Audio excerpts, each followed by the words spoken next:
আসসালামু আলাইকুম এভরিওয়ান। তরমুজের সিজনে তরমুজ দিয়ে খুব সহজ একটা ডেজার্ট তৈরি করে দেখাচ্ছি আজকে। হ্যাঁ, তরমুজটা প্রথমেই আমি ব্লেন্ড করে নিয়েছি। ব্লেন্ড করাটা আর দেখালাম না। সাথে আছে চিনি, পানি আর কর্নফ্লাওয়ার। বেশি কিন্তু কিছু লাগবে না, খুব অল্প 4টা উপকরণে আমরা এই ডেজার্টটা তৈরি করে ফেলতে পারি। প্রথমে আমি একটা প্যান নিয়ে নিলাম, ওটাতে 1 কাপ চিনি। যারা কম চিনি খেতে পছন্দ করেন আর একটু অল্প চিনি নিয়ে নেবেন প্লিজ। আর সাথে হাফ কাপ পানি দিচ্ছি।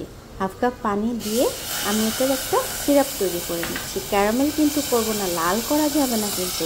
আস্তে আস্তে একদম লো ফ্লেমে আমি নাড়াচাড়া করে একটা সিরাপ তৈরি করে নিচ্ছি, সুগার সিরাপ। এই যে আমাদের সিরাপটা ফুটে গেছে, অলমোস্ট হয়ে গেছে কিন্তু সিরাপটা। লাল করা যাবে না, এরকম সাদাই থাকবে।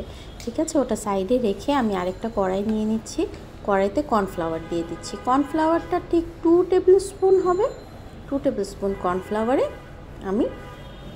আমি তরমুজটা জুস করে রেখেছিলাম, জুসটা ঢেলে দিচ্ছি।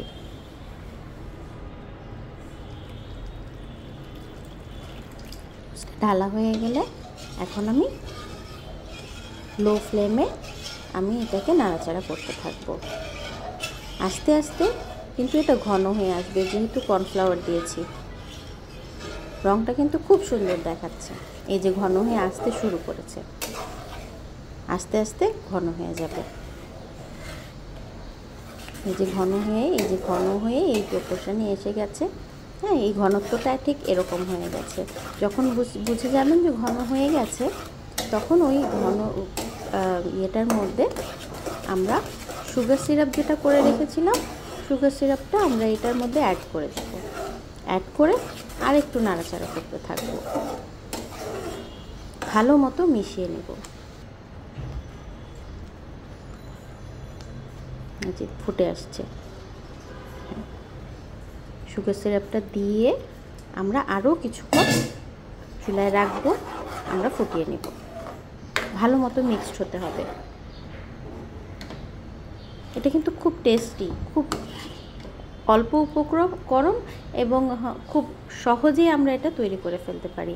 যেহেতু এটা হয়ে গেছে, আমি একটা বাটি নিয়েছি, একটা সার্ভিং ডিশ নিয়েছি। ডিশের মধ্যে আমি একটু ঘি ব্রাশ করে নিচ্ছি, সো দ্যাট আমরা খুব ইজিলি আমরা জেলিটা বের করে ফেলতে পারি। এই যে বের করে এখন আমি ঠান্ডা করে নিব। ঠান্ডা করে আমি 3 থেকে 4 ঘন্টা পর্যন্ত ফ্রিজে রেখে দেব। ফ্রিজ থেকে বের হয়, তারপরে এই যে দেখেন আমার একদম জেলিটা পুরোপুরি রেডি হয়ে গেছে। ওইটার উপরে আমি জাস্ট সুগার পাউডারটা দিয়ে দিচ্ছি ডেকোরেশনের জন্য, দেখতে ভালো লাগছে। Thank you everyone.